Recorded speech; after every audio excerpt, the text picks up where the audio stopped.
السلام علیکم ورحمۃ اللہ وبرکاتہ۔ بسم اللہ والصلاۃ والسلام علی رسول اللہ، اما بعد۔ عزیز بھائیوں، ایک بہت ہی اہم سوال ہے، وہ بھائیوں کا تھا کہ کیا کوئی جن چوری کر سکتا ہے؟ کسی جادو والے گھر کے اندر چوریاں ہو سکتی ہیں؟ محترم بھائیوں، اس کا جواب بہت آسان ہے۔ میں آپ کے سامنے ایک صحیح بخاری شریف کا ایک واقعہ رکھ دیتا ہوں، جسے آپ سمجھ جائیں گے کہ کیا جن چوری کر سکتا ہے یا نہیں کر سکتا۔ یہ واقعہ صحیح بخاری شریف میں ہے۔ حضرت ابو ہریرہ رضی اللہ عنہ بیان فرماتے ہیں کہ ایک مرتبہ رمضان المبارک میں رسول اکرم صلی اللہ علیہ وسلم نے مجھے صدقۃ الفطر کے اوپر نگران مقرر کیا۔ رمضان مبارک کا مہینہ تھا، لوگ فطرانہ دے رہے تھے، تو ایک جگہ کے اوپر بیت المال میں وہ جمع ہو رہا تھا، تو اللہ کے رسول صلی اللہ علیہ وسلم نے حضرت ابو ہریرہ کو اس کے اوپر محافظ مقرر کر دیا کہ نگرانی کرو، کوئی یہاں سے آگے پیچھے نہ ہو جائے کوئی چیز۔ کہتے ہیں کہ میں ایک رات بیٹھا تھا کہ اچانک ایک شخص آیا اور وہ جلدی سے وہاں سے چلو بھرنے لگا، یعنی کچھ چیز لینے لگا، چوری کرنے لگا۔ کہتے ہیں کہ میں نے اس کو پکڑا، میں نے اسے کہا کہ میں تمہیں اللہ کے رسول صلی اللہ علیہ وسلم کی خدمت میں حاضر کرتا ہوں۔ کہتے ہیں کہ اس نے اپنی غریبی کی، اپنی مفلسی کی، مجھے شکایت کی۔ اس نے کہا میں غریب ہوں، مسکین ہوں، تو یہ غربت مجھے اس چیز کے اوپر مجبور کر رہی ہے، تو مجھے اللہ کے رسول صلی اللہ علیہ وسلم کے پاس لے کر جاؤ گے، حضور علیہ السلام میرا ہاتھ کاٹ دیں گے، تو پہلے نہیں کما سکتا، تو جب ہاتھ کٹ جائیں گے تو پھر میں کیا کروں گا؟ ابو ہریرہ کہتے ہیں کہ مجھے رحم آیا، میں نے اس کو چھوڑ دیا۔ جب صبح ہوئی تو اللہ کے رسول صلی اللہ علیہ وسلم کی مجلس میں گیا، تو میں نے آپ کو ابھی تک کوئی بات نہیں کی تھی، لیکن اللہ نے آپ کو بتا دیا تھا۔ تو آپ علیہ السلام نے پوچھا ابو ہریرہ کیا بنا رات؟ ما فعل اسیرک البارحہ، وہ رات تمہارے پاس جو ایک آیا تھا قیدی، جو چور تھا، تم نے قیدی بنا لیا تھا، پکڑ لیا تھا، اس کا کیا بنا؟ ابو ہریرہ کہتے ہیں کہ میں نے کہا یا رسول اللہ صلی اللہ علیہ وسلم، میں نے اس کو پکڑا تھا، آپ کے پاس لانا چاہتا تھا، لیکن اس نے میرے اوپر معذوری کا اظہار کیا۔ اس نے کہا جی میں مجبور ہوں، غریب ہوں، مجھے رحم آیا، میں نے چھوڑ دیا۔ آپ نے فرمایا اس نے جھوٹ بولا ہے، وہ دوبارہ پھر آئے گا۔ ابو ہریرہ کہتے ہیں کہ جب دوسرا دن ہوا مجھے یقین تھا کہ اللہ کے رسول صلی اللہ علیہ وسلم نے جب کہا ہے تو وہ ضرور آئے گا۔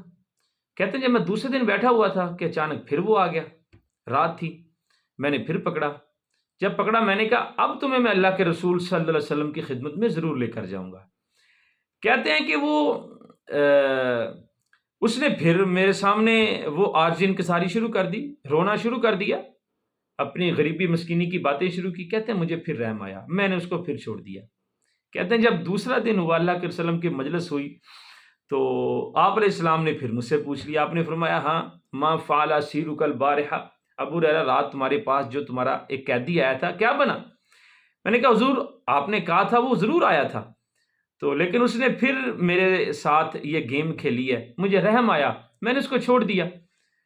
تو حضور السلام نے فرمایا ابو ہریرہ وہ تیسرا دن پھر آئے گا۔ ابو ہریرہ کہتے ہیں کہ مجھے بھی یقین تھا، جب اللہ کے رسول صلی اللہ علیہ وسلم نے کہہ دیا کہ وہ آئے گا تو ضرور آئے گا۔ کہتے ہیں کہ اب میں تاڑ میں بیٹھ گیا، اب میں نے پورا تہیا کر لیا کہ آج اس ظالم کو میں نہیں چھوڑنے والا۔ کہتے ہیں ابھی بیٹھا تھا رات کو کہ اچانک پھر وہ آ گیا۔ اس نے کہا، کہتے ہیں کہ جب وہ چوری کرنے لگا میں نے پکڑ لیا اس کو۔ کہ جب میں نے پکڑا نا، میں نے کہا لو بھی آج تو تمہیں کوئی مہلت نہیں دوں گا، سیدھا اللہ کے رسول صلی اللہ علیہ وسلم کے پاس لے کے جاؤں گا۔ کہتے ہیں کہ اس نے بڑی منتیں سماجتیں کی، لیکن میں نے کہا بھی آج تمہیں میں نے نہیں چھوڑنا، میری اس میں بڑی انسلٹ ہو رہی ہے۔ حضور علیہ السلام ہر روز صحابہ کے درمیان مجھ سے پوچھ لیتے ہیں ابو ہریرہ تم سے قیدی نہیں پکڑا گیا، وہ چور نہیں پکڑا گیا؟ تو ابو ہریرہ کہتے ہیں کہ جب اس نے جانچ لیا نا کہ اب میں اس کو چھوڑنے والا نہیں ہے، تو اس نے نا پھر میری کمزوری کا فائدہ اٹھایا۔ تو صحابہ کرام کی کمزوری یہ تھی کہ وہ خیر کے کاموں میں بڑے حریص تھے۔ کوئی کہتا نا کہ یار کہ مجھے کوئی نیکی کی اب میں نا آپ کو نیکی کی بات بتاتا ہوں، تو صحابہ کرام نیکی کی بات کو لینے کے لیے نا ہر چیز کی قربانی دے دیا کرتے تھے۔ یہ ایک مسلمان کی شان ہونی چاہیے۔ تو ابو ہریرہ کہتے ہیں رضی اللہ تعالیٰ عنہ، میں نے کہا چلو ٹھیک ہے۔ اس نے کہا، اب اس آدمی نے کہا کہ بھئی میں تمہیں ایک ایسی چیز بتا دیتا ہوں، جب تم وہ عمل کر لو گے نا، وہ وظیفہ پڑھ لو گے، تو اس کے تمہیں دو فائدے ہوں گے۔ ایک فائدہ یہ ہوگا، جب تم رات کو پڑھو گے نا، صبح تک اللہ تعالیٰ کی طرف سے ایک محافظ تمہارے لیے مقرر ہو جائے گا، تمہاری حفاظت کرے گا، گھر میں کوئی چوری نہیں ہوگی، اسی طرح گھر کے اندر کوئی اور بھی نقصان نہیں ہوگا۔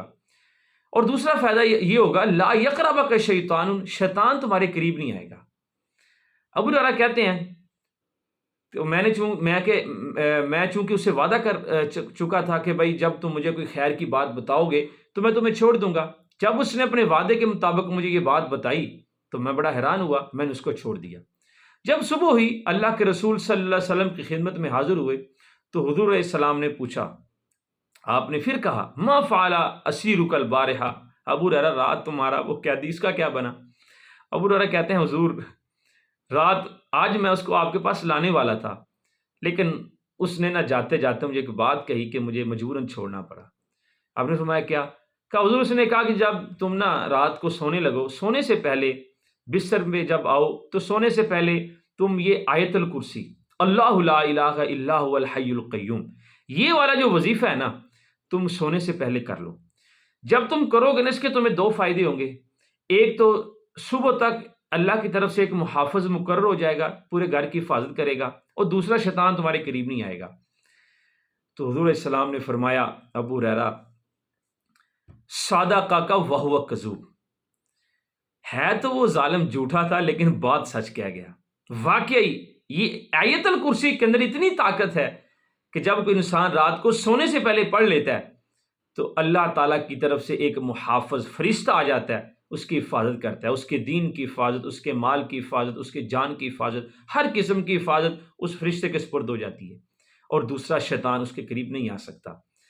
تو پھر آپ نے فرمایا، ابو ہریرہ کیا جانتے ہو یہ جو مسلسل 3 راتوں کے ساتھ تمہارے ساتھ یہ معاملہ پیش آ رہا ہے، یہ آدمی کون ہے؟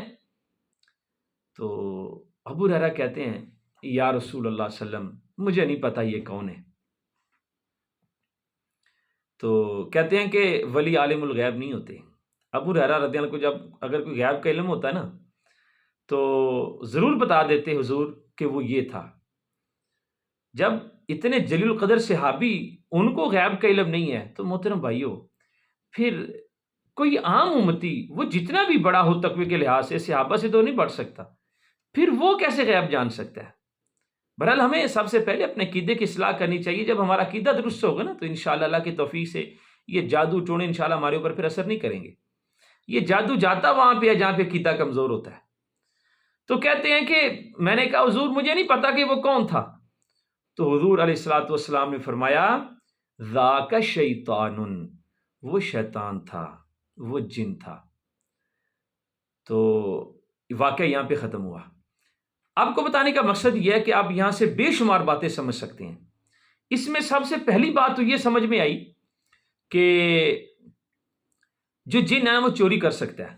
اب دیکھیں یہ جو شیطان وہ جن ہی تھا نا، وہ مسلسل چوری کرنے کے لیے آ رہا تھا۔ ابو ہریرہ نہ پکڑتے تو اس نے چوری کر لینی تھی۔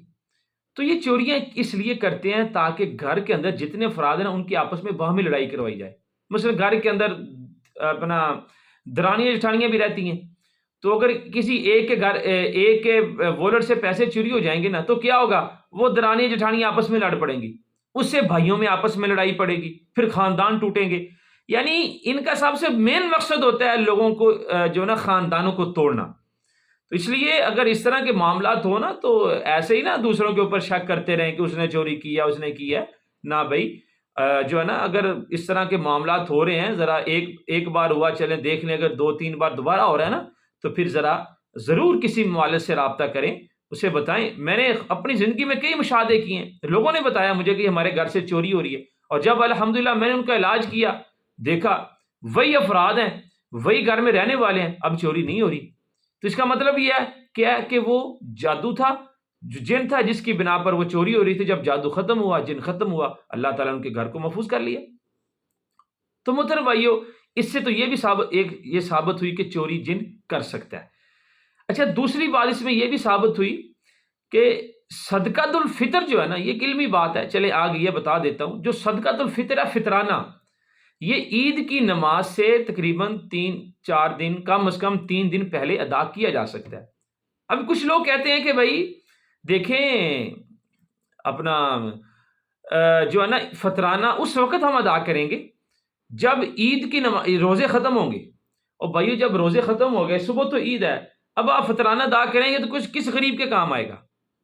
تو کم از کم 3 دن پہلے آپ ادا کر سکتے ہیں. جیسے اب یہ اس حدیث سے واضح ہے کہ ابو ہریرہ رضی اللہ تعالیٰ عنہ 3 دن تک، 3 راتوں تک مسلسل وہ صدقۃ الفطر کی، فطرانے کی حفاظت کر رہے تھے. یعنی جب لوگوں نے 3 دن پہلے فطرانہ دیا تھا تبھی تو حفاظت ہو رہی ہے. ہاں جی، یہ بہت بڑا ایک علمی مسئلہ ہے. اب رمضان المبارک کا مہینہ ہے، تو اب الحمدللہ اب آگے عید بھی آنے والی ہے، تو کوشش کریں جو غریب مسکین ہے آپ اپنا فطرانہ پہلے ادا کر دیں. 1 ہفتہ بھی پہلے اگر ادا کر دیں تو ٹھیک ہے، انشاءاللہ اللہ تعالیٰ آپ قبول کرے گا. اس لیے کہ ہماری نیت یہ ہے کہ اس سے لوگوں کو فائدہ ہو جائے.